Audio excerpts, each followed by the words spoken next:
What is up, guys? Welcome back to the crew 2, and in this video I'm going to take a look at the Nissan GT-R Haru Edition. This is going to be the level 37 vehicle in the Motor Pass, aka the last car you can get. It's also going to be the only free vehicle in this Motor Pass, but I would probably say a lot of people are most likely going to get this Motor Pass because honestly every vehicle is pretty dang awesome, and I would say a lot of players are also going to want these, that way they can transfer them into Motorfest. I do think a lot of people are most likely going to be getting this pass, not only because you can transfer these cars over, but my goodness guys, this Bugatti Chiron Supersport is basically taking the hypercar class by storm. This thing is going to be absolutely insane, but moving back over to the lovely Nissan, it's also going to be one of the very few cars in the game, if not the only one, that is going to resemble an actual Liberty Walk kit, at least in the Crew 2. I do know a lot of people are most likely not the biggest fans of like some of the body kits in this game, so seeing something like this really is going to look insanely nice. And one thing I also noticed in Motorfest, guys, I'm sure you did see the pre-order bonuses and or some of these special vehicles. The Mark V Supra is also going to have a Liberty Walk kit, and they did also show the lovely BMW M4 with a Liberty Walk kit as well. I really cannot wait to see some of the crazy stuff they actually come up with. Like, imagine some of the Summit vehicles we're most likely going to see in Motorfest. Like, it will most likely be insane.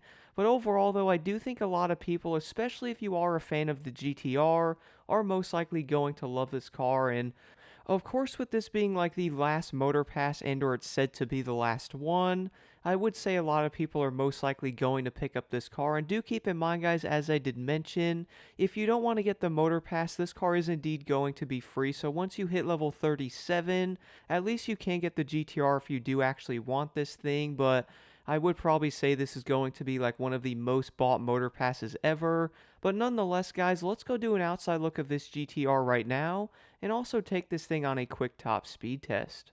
So the outside view of this Nissan is probably going to look exactly how you would expect it to. The car is going to be fitted to a crazy looking Liberty Walk type of kit, and those rims of course are going to be stock from the Crew 2, but the overall look of this car really does look awesome. Now if you guys want to, by the way, you could also change the color, but I figured, you know what? Let's just leave this entire thing stock because it does look insanely crazy like this.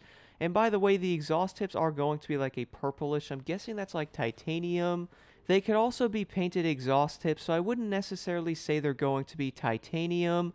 But one thing I'm also not the biggest fan of, guys, with this car is most likely going to be that carbon fiber like ducktail.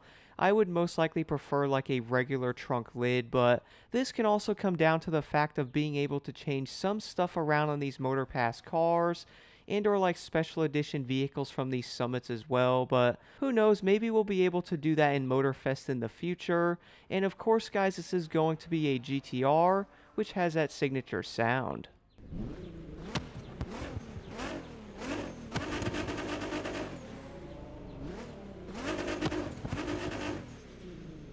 And then moving over to the interior view of this GT-R, to be honest, I thought it was going to have like some customization to it. Maybe like even the stitching could match like the exterior color, but from what I can see, guys, I do believe it's going to be completely stock, and there's not going to be much difference about the interior of this car. So if you are a huge fan of like the Liberty Walk kit, at least you can drive this thing in third person.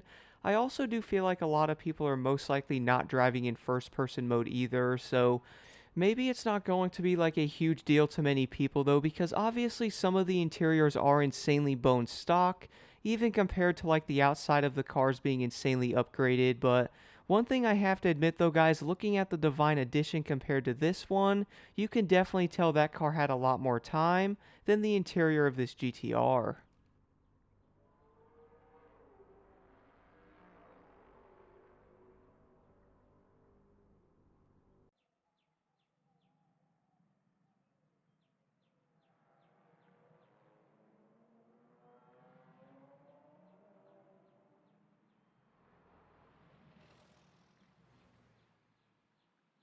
So I figured for the top speed test on this GT-R, I would head over to the highway on the other side, and that way I'm going to have a bit more room because I did almost run into like 3 or 4 cars on my first initial test there. So let's see what I can get this thing to. Now, one thing I have been thinking about though is the GT-R is probably going to be around 260.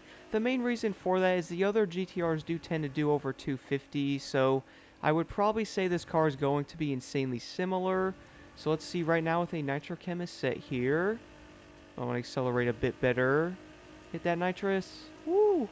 So 274 miles an hour is going to be the top speed on this GT-R, which is actually going to make it faster than the Camaro RS Ghost Edition and the 429 Lime Edition as well. So far, the GT-R is going to be one of the faster street cars in the game, at least from the testing I have done so far. And do keep in mind, guys, out of the Lime Edition and or the Ghost Edition from the Motor Pass, the GT-R is by far going to be the fastest street car, at least out of those. And I would probably say a lot of people are most likely going to be experimenting with these cars.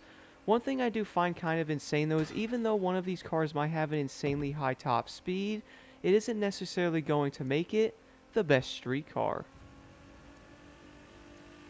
So when looking at this Motor Pass though, I would probably say most players are probably going to go after the Nissan GT-R and or the Super Sport 300 Divine Edition. The main reason why I say that though is both of these cars are going to be insanely good and or very usable on summits indoor racing. And if we look at something like the 429 Lime Edition, most players are probably not going to be using that vehicle, including myself. For one, the handling isn't that great. But of course, guys, if we look at the other side, though, with the Camaro RS Ghost Edition, that car is actually going to handle night and day better than the 429.